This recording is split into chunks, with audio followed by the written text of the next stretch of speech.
Welcome to the Leo Training Podcast with Joe DeLeo. You'll hear in-depth interviews and tips from world-class athletes, coaches, and industry-leading experts to help you train smarter and improve at what you love to do. Train smarter, get stronger, move better, race faster. Here's your host, Joe DeLeo.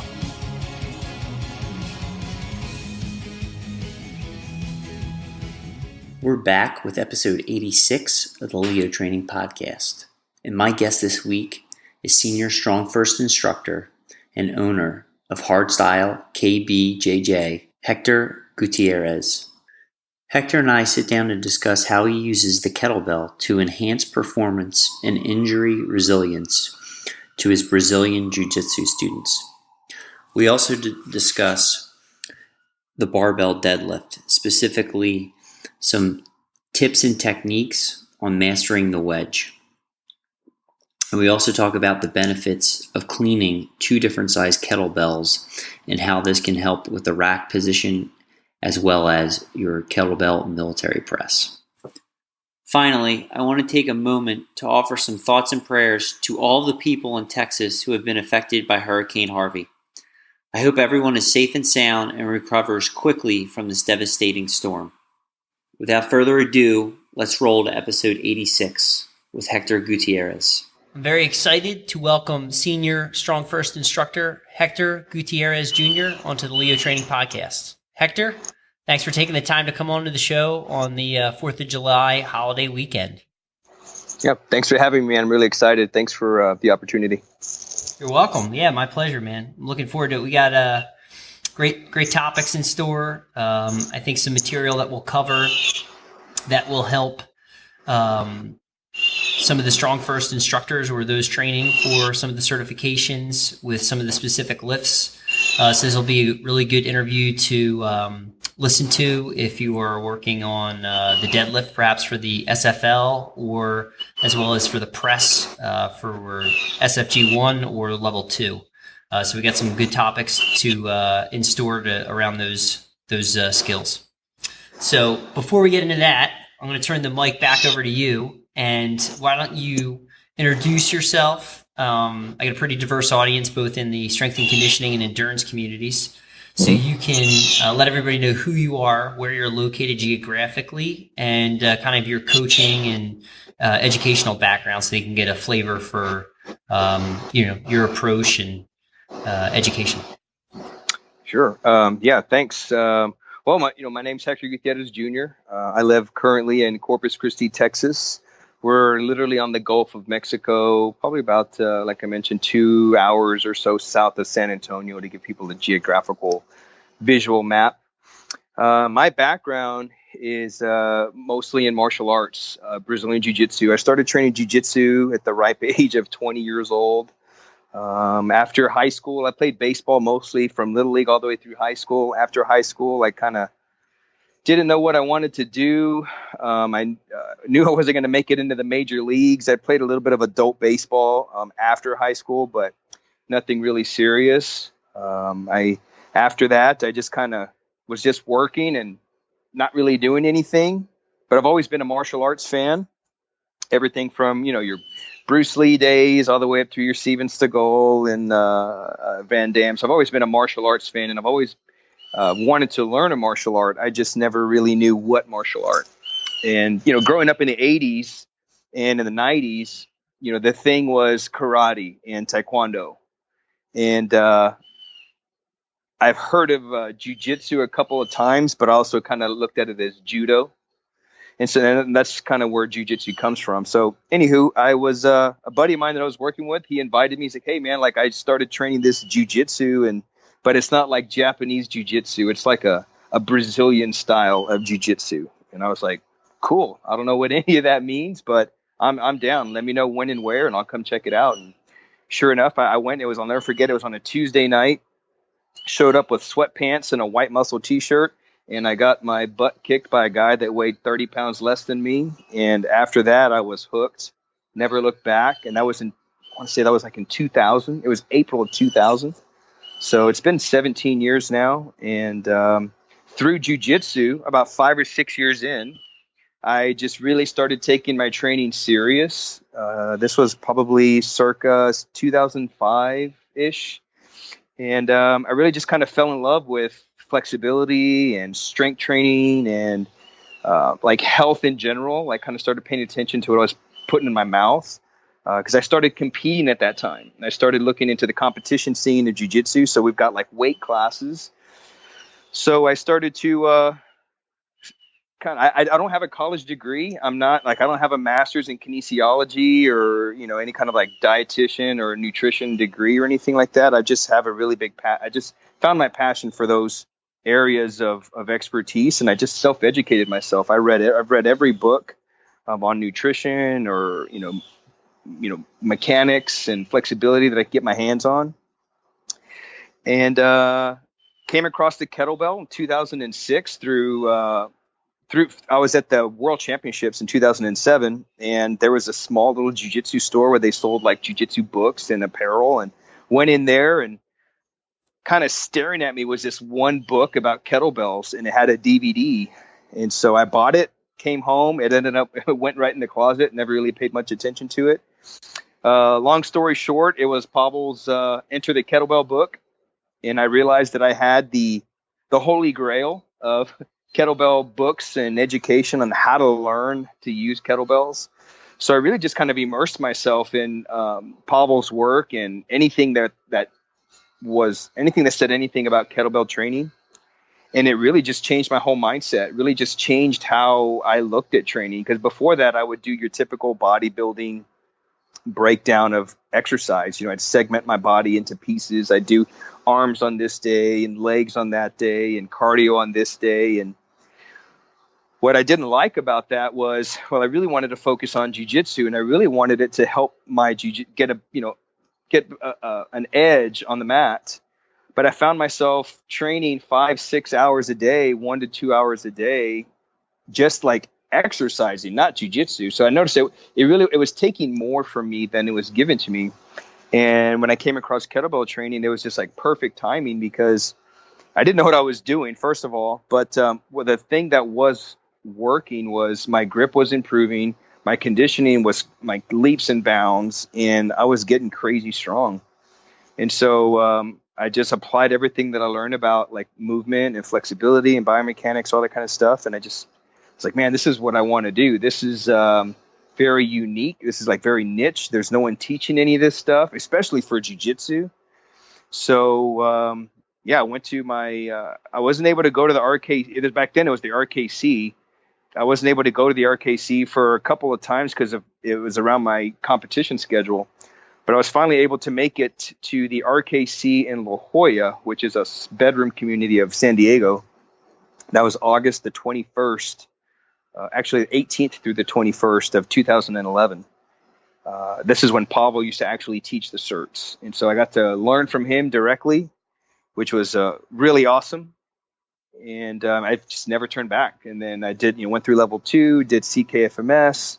Then it transitioned to Strong First, and I followed Pavel in level 2, level 1, level 2, and so kind of that's in a nutshell where I started and where I am today. So I achieved my black belt in jiu-jitsu after 10 years of training, which was the day I got my RKC certification. That's probably professionally one of my greatest weekends of my life, because I got my RKC that 18th through the 21st of August 2011, and then that Monday when I got back into town, I went straight to training for jiu-jitsu, and my professor was in town from Santa Barbara, and I was awarded my black belt that same weekend. So I became kettlebell certified and BJJ black belt in the same weekend. Wow, man! Congratulations. That's pretty cool. That's it. That was feeling the high that weekend. Oh man, that was the cherry on top that weekend. Fantastic. Yeah, that's a lot of hard work and time put into it. But one thing you could kind of touch on that's really interesting. So how did you, because they were in the same weekend, right? Mm-hmm. Yeah.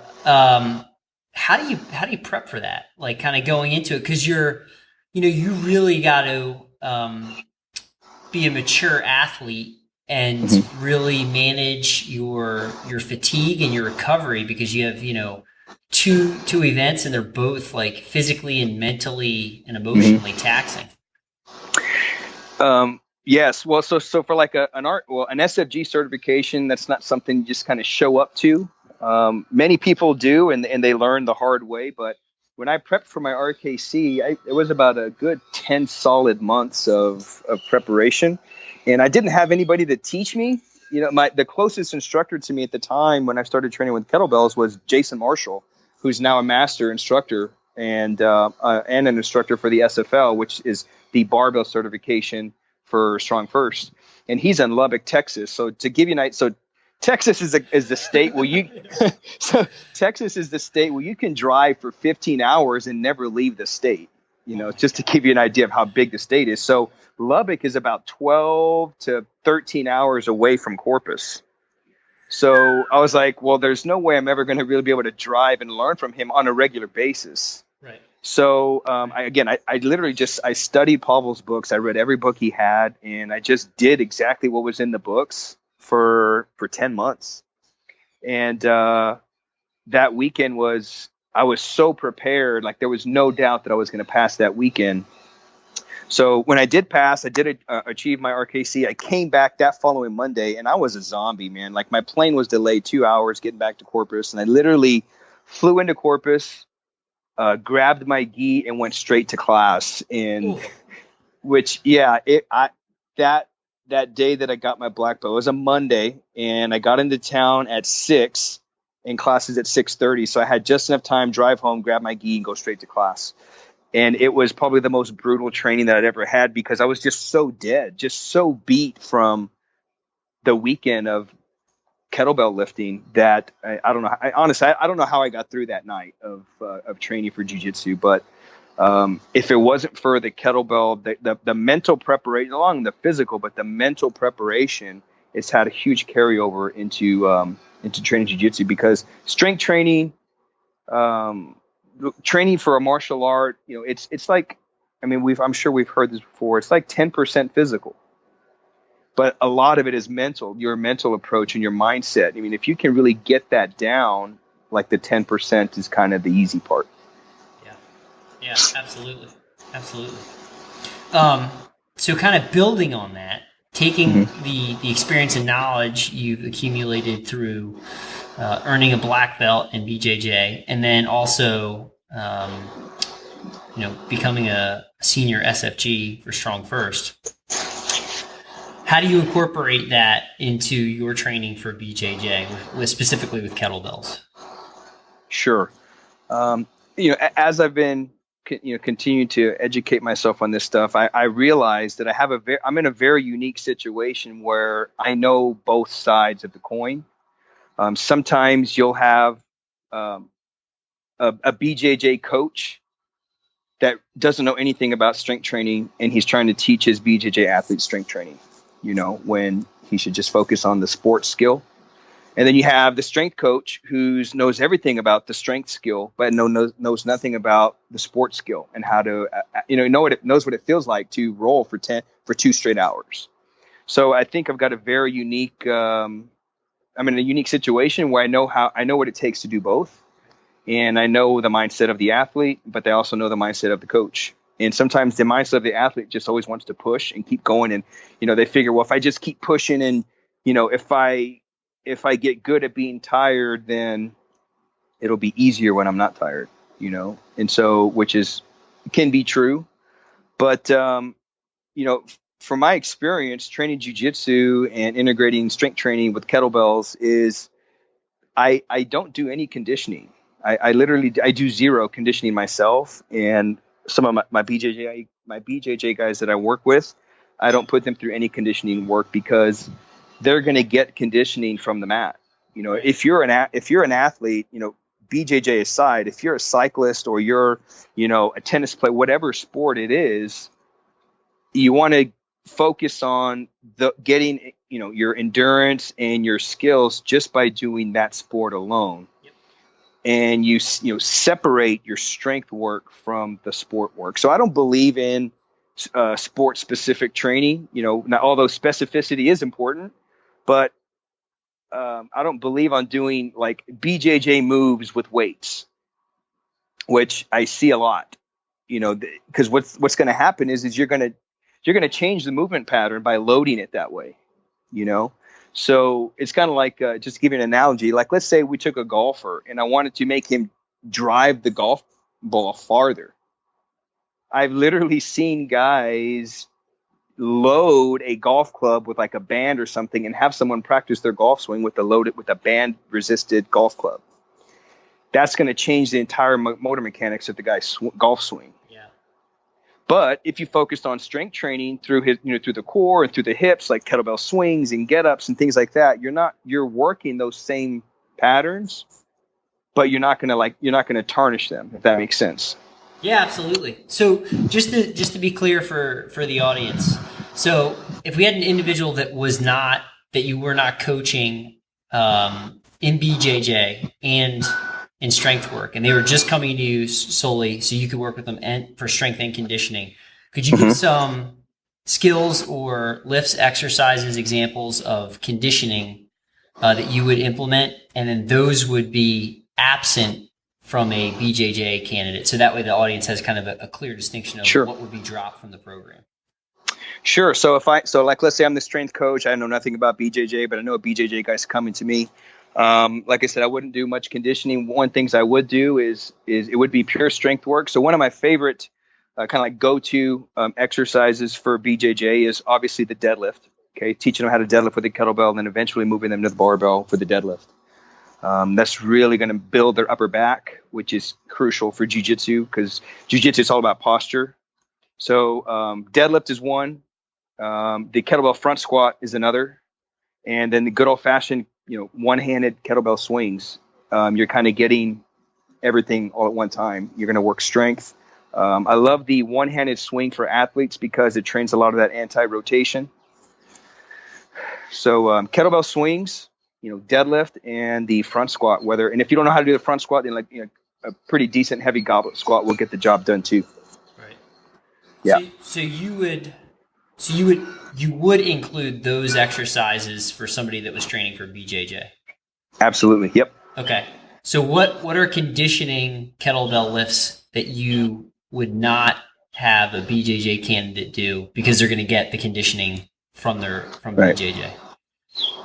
So a lot of I guess just the unique thing about training with kettlebells is you are going to get a conditioning side to it. So it's kind of like you really can't avoid the conditioning factor. It's just kind of built in. You get that by default. What I would avoid is, so I like myself, I still do snatches, I still do swings, but I don't program them like with high rep sets. Like I'm not doing sets of 20 or so. Like I'm keeping the volume relatively low. So let's say an example, one-handed swings. Yep. So I would work myself up to like a 40 kilo or 48 kilo one-arm swings, but like sets of 4. Okay. Sets of 4, sets of 5, sets of 3, like really low. And I'm just focusing on strength with the swing. And you're going to get a conditioning factor out of that, but I wouldn't do, sets of 20 on the snatch or something like that. Right. Makes sense. Absolutely. Yeah. Okay. Anything else you want to touch on regarding strength training for BJJ? Before we kind of shift to some of the other topics. Yeah. I mean, just the more, I guess if I could leave them with something is the more intense your BJJ training is. So let's say the more complex, let's say you're getting ready for the Worlds or you're getting ready for the Pans for jiu-jitsu. The more complex your jiu-jitsu training is, the more simple your strength training has to be. Like the less moving parts, like one or two exercises, so you don't want to make it complicated. So for me, when I'm prepping for a jiu-jitsu competition, I'm literally doing, for me, I've been training with kettlebells for a while. My go-to exercise, one exercise is the clean and jerk. That's it. It is short. It's simple. I get the ballistic side. I get the strength side, and it's just one exercise. Yeah, it's also very explosive. Yeah, it's explosive. It works strength. I mean, it hits everything. It's an overhead movement. It's agility, coordination, all that goes into it. But long story short, the more complex your training is, the more simple that your strength training needs to be. Absolutely. Yeah, absolutely. Especially as the intensity comes up. Like, absolutely. Because what'll happen is you just start, robbing Peter to pay Paul, or you're stealing strength. So your strength work, you show up for BJJ or rowing or cycling, and you don't have the energy.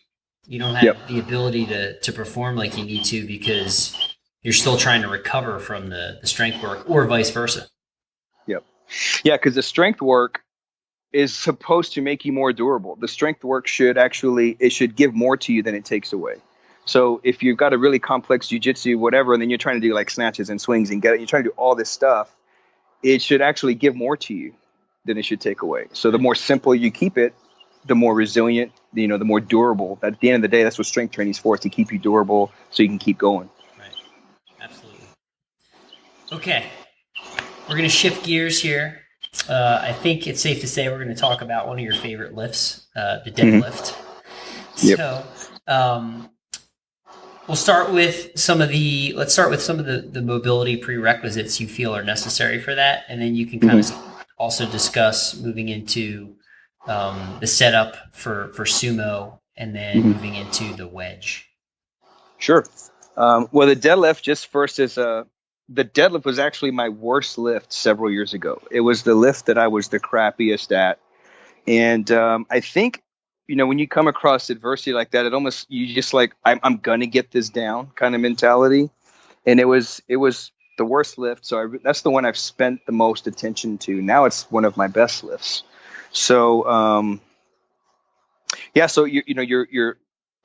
like to pull sumo because I feel like I'm stronger in that position. It's less sheer force on my back compared to a conventional.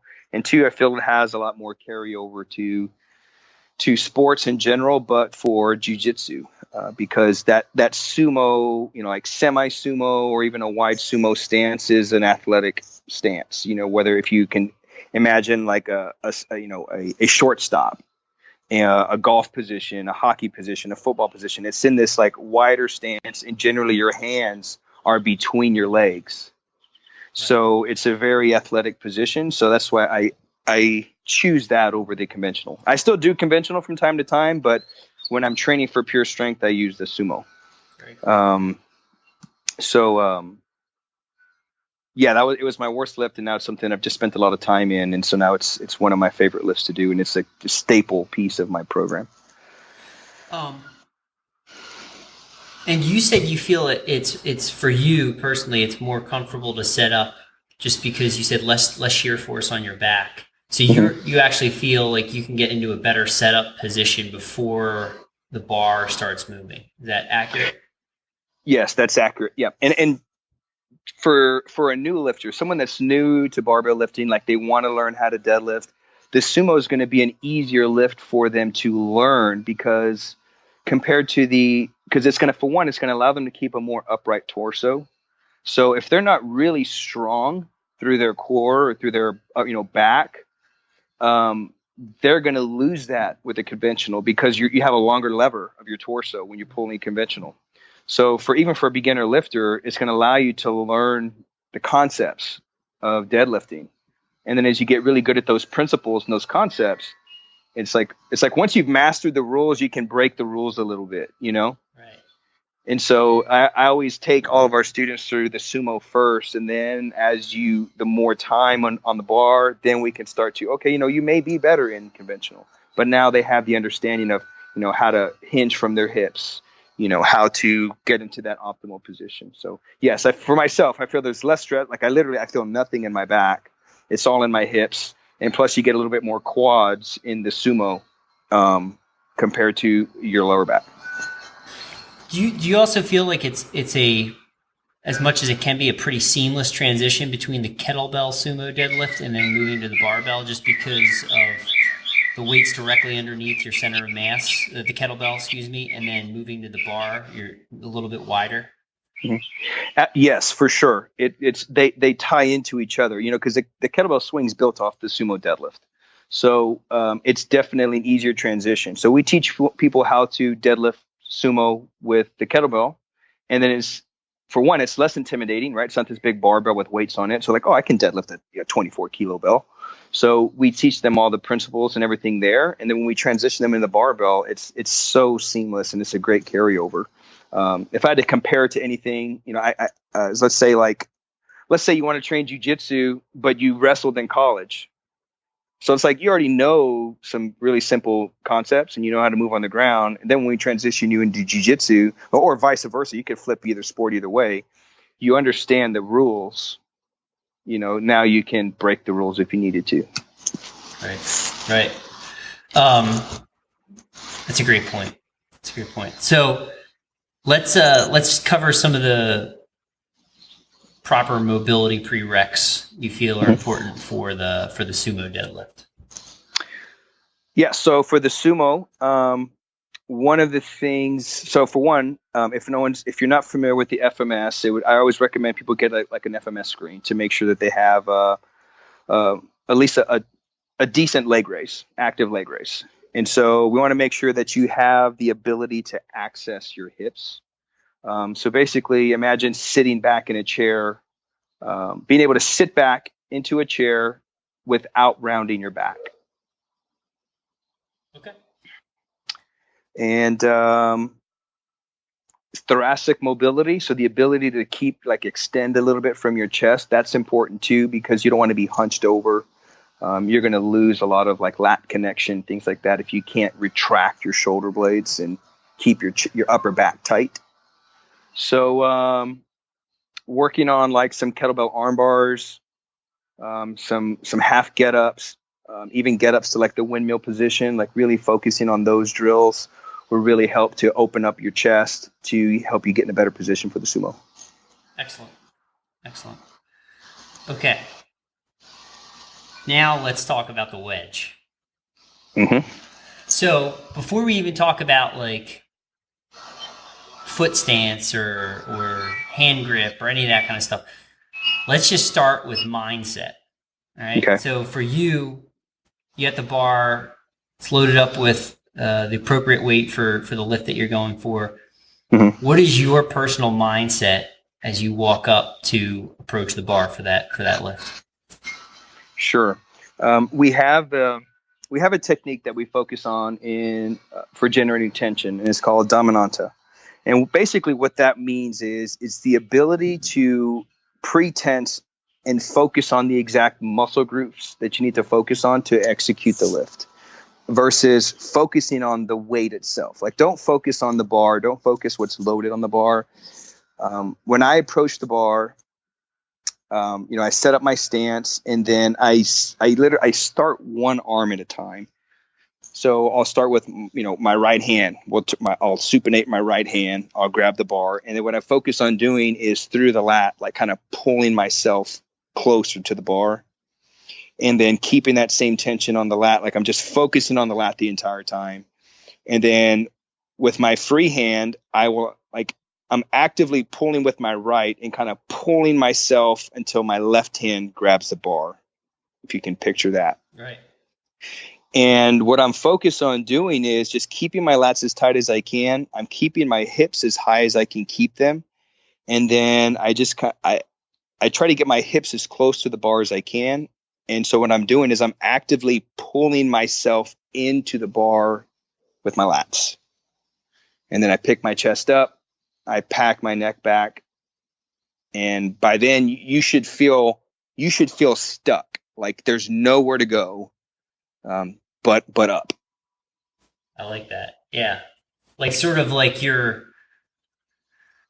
kind of cemented into the proper setup and stance position you need to be in before you go to stand up and pull the hips through. Yeah. Yeah. You're trying to jam yourself, your hips. You're trying to jam yourself between the ground and the bar. Right. Do you do any beforehand, maybe earlier before the session begins, you do any visualization? I do. I mean, I think about I literally, I think about everything that I just mentioned. Sure. Like I'm literally thinking about that. Yeah. I'm thinking about the bar path. Yeah. I'm thinking about like I'm actually thinking about the top of the lift. Like I'm thinking about, like, I've locked it out. I'm thinking about that bar path. Like once I've locked all those pieces in, I'm thinking about just the bar going straight up. Nice. Okay. Anything else that you want to touch on in regards to the deadlift? Anything that we haven't covered yet? We talked about mobility, sumo stance, the wedge. Anything else that you think is really important to mention? Yeah, I don't train with, and this isn't ego, I don't train with the belt. I don't do assistance exercises. I don't use straps or anything like that. And it's not because, like, I want to, I can do a 3 times bodyweight deadlift without a belt. It's the belt is, a lot of people think the belt's going to protect their back, and that's not what the belt is for. You can jack your back up even though you're wearing a belt. You want to get really strong without a belt. You want to get strong in the lift itself before you start venturing into assistance exercises and all this fancy equipment, because at the end of the day, you need to learn how to pick stuff up that's heavy without anything, right? Like if a life situation approaches itself, I don't have time to put on a weightlifting belt, get my straps out and my knee, and then try to pick something up, right? Like I got to be able to do it right then and there, right now. So I don't think people need to be lifting with a belt. The belt, to me, sends off a bad signal. Like if I were a new lifter and I see someone deadlifting with a belt, I would think like, wow, that lift must not be safe if I need to wear a belt. Or, well, now I'm going to start exercising. Now I got to go buy all this equipment, and I really don't have either the time or the money to invest in that kind of equipment, So if I could, one piece, just my philosophy is I don't think you need a belt or assistance exercises until you've at least hit 3 times body weight. Because then you're now kind of specializing in the lift.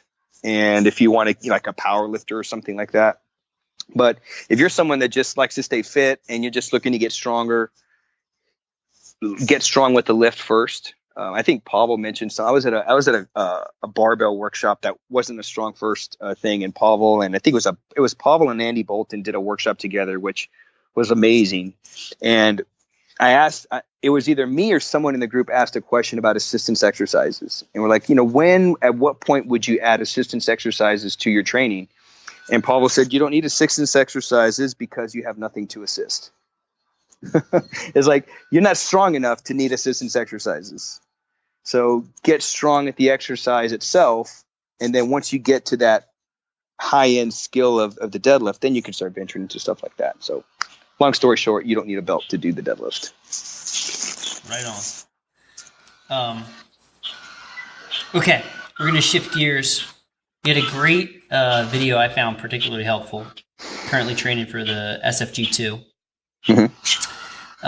And you talked about cleaning 2 kettlebells of different sizes. So I'll give the example. Say you were cleaning a 32 on the right arm. You recommended going 2 bell sizes lower on the left arm. Mm-hmm. And that way you can really work on the rack position, helping to maintain tension, but also working on not having too much of a lateral bend. Right. Yeah. I'm sorry. Did I interrupt? No, go for it. Okay. Yeah. So a very common mistake when pressing a heavy kettlebell is sometimes you'll see this, like, they'll clean the bell up and they'll do this like really big drop. Like they'll pull their elbow all the way down. And I know what they're trying to do is you're trying to really engage that lat to give you a good platform to have a really strong military press, which is good. But what you really want to do is you want to get good at actually cleaning to that position and not cleaning and then actually pulling down. So in the SFG2, the requirements is there can be no downward movement of the bell. If there's a downward movement of the bell, it's a fail strength test. So whenever you do that, like kind of like that, you'll get like some lateral flexion when you're pulling that elbow down as you begin to leak from the opposite side. Like you're kind of giving up your abs on that opposite, the non-working side. Mm-hmm.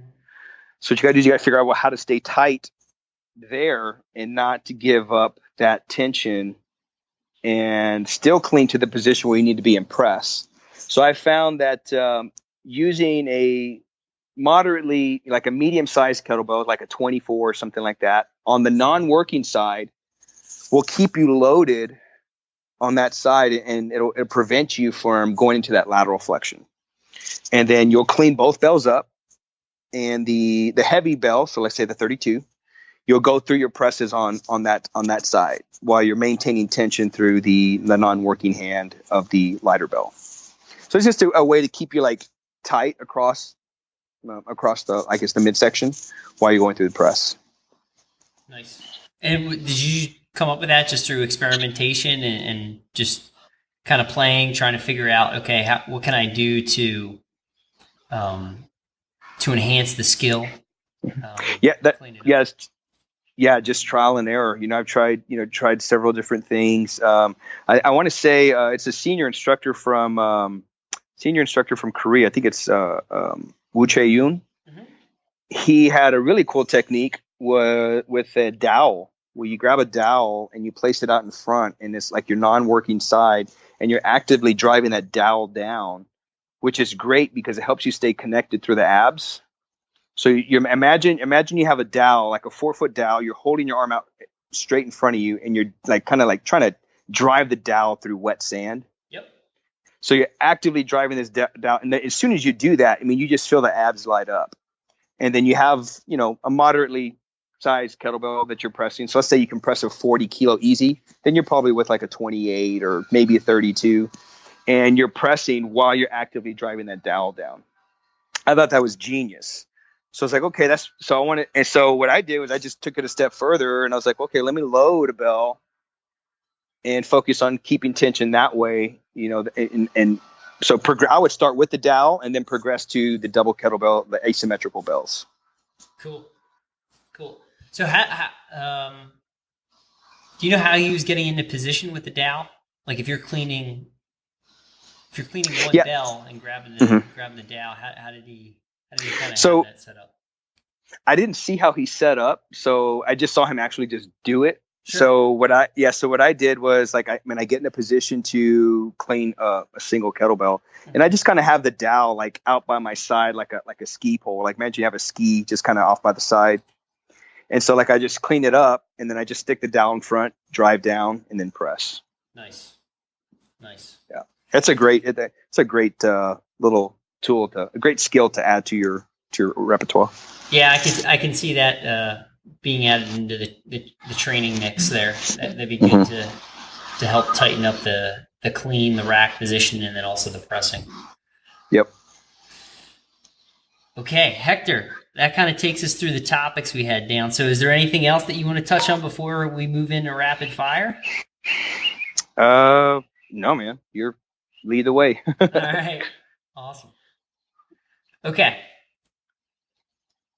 All right, so Hector, given all your knowledge and experience at this point in your career, if you go back in time, what advice would you give yourself 10 years ago?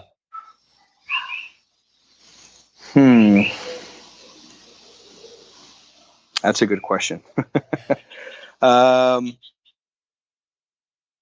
Honestly, it would be to seek out professional instruction. Like I said, I didn't have anybody at the time to help me, and I literally beat myself up with the kettlebell for like 10 months. I didn't know what the heck I was doing. I would seek out some now with technology at our fingertips. There's so many coaches you can reach, either online, but make sure that they know what they're doing, right? I would go to the Strong First website if you want to learn about kettlebells. You can find an instructor near you. That's something I would really encourage myself 10 plus years ago to find an instructor, at least to get 1 or 2 lessons. You may not be able to get with them on a regular basis, whether through as far as maybe commute or something like that, but at least have a one-time introductory session or course with a qualified professional. Absolutely. All right. Yeah. If you had to pick one skill, what's your favorite strength training exercise? Well, like I said, I've been really big on the deadlift, but if I had to pick one that kind of gave me everything at one time, it would be the either single or double kettlebell clean and press. Okay. Excellent. Yeah. Yeah. How has your training changed today, present day, compared to 10 years ago? Oh man. I mean, now, oh my goodness. Well, I'm training less than I ever have ever. So like before kettlebells, before the whole like getting stronger, I was training 6 days a week. I was probably putting in about 24 hours a week, just Wow. in the gym, in the gym, 2 to 3 hours a day, 6 days a week.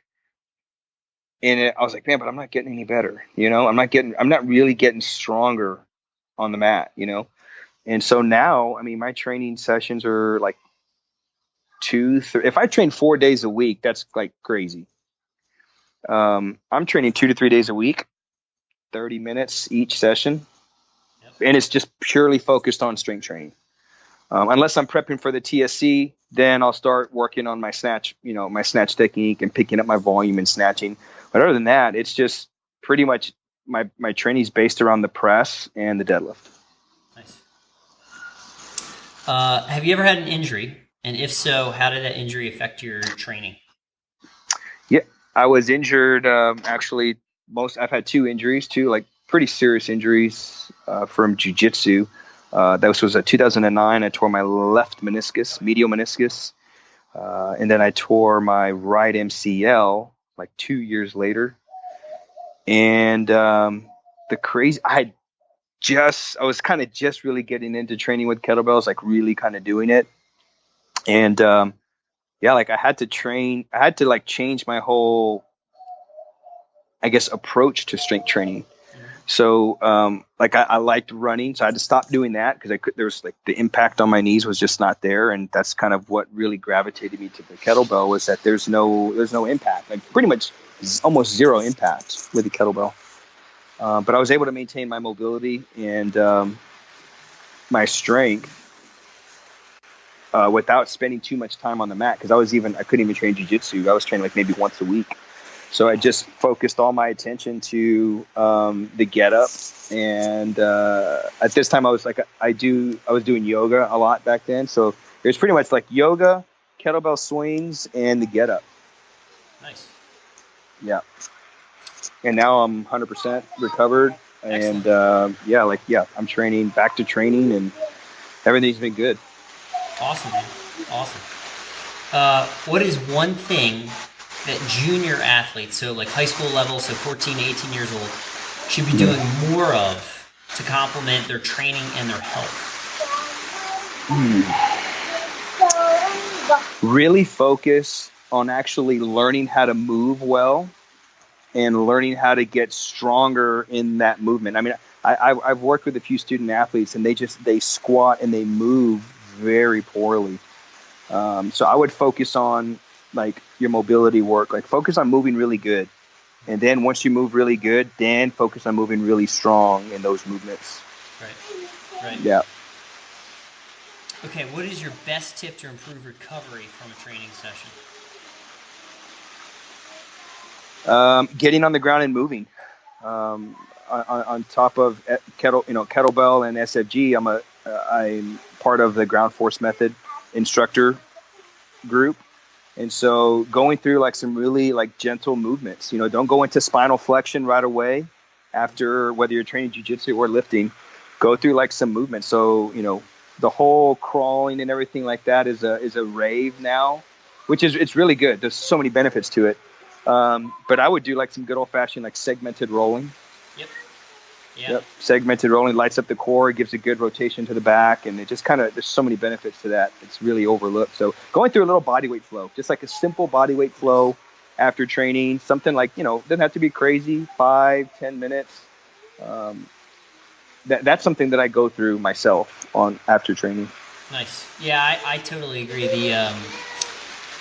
When I was training and prepping for the SFG level 1, one of the things I did in my warm-up every day before I got into the get-ups was segmental rolling. And that's, to me, that's the beginning of the get-up. right? Yep. So if you can't do the segmental rolling, you gotta work on that before you're loading the get up. Yeah, absolutely. Yeah, it's the first movement in the get up. That roll to press, it's the roll, you know. And a lot of people crunch to the elbow, which is a very common mistake.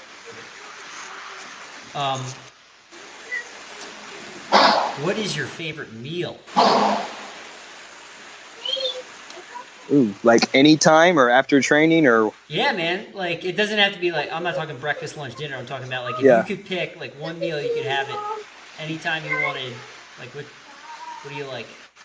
Oh man, like I'm a sucker for Vietnamese food. Oh, nice. So I love like a really good lo mein, like really spicy lo mein. Yeah. That's kind of like my go-to carb overload after some heavy swings and deadlifts and jiu-jitsu. Right on. I like it. What is one book that everyone should read? Gosh, there's two in particular, but if I had to give you one, I would say The Miracle Morning. Okay. What's that about? The Miracle Morning was written by this guy named Hal Elrod, and it's basically taking you through this, it's a personal development book. Yep. And he takes you through this acronym called the Lifesavers. So the Savers is an acronym, and you go through the morning, and the S stands for silence. So you get up, and you have like 5 minutes of silence, just quiet time. No computers, no nothing, just silence time, and you're either reflecting or praying or anything that you do that could be for silence. And then A is affirmations, you know, affirm to yourself whatever goals you're trying to attain.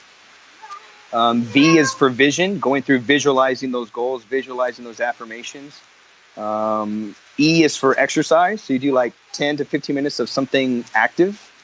And then R is reading. You read for 10 to 15 minutes. And then S is for scribing or journaling. So this is like part of my daily thing I do every day. And I've been doing that for about 2 years. And it's really had a huge carryover into not only my strength training, but just my life personally. Fantastic, man. That's great. That's really great. Final question. Who do you study or have you studied in your career to improve and get better?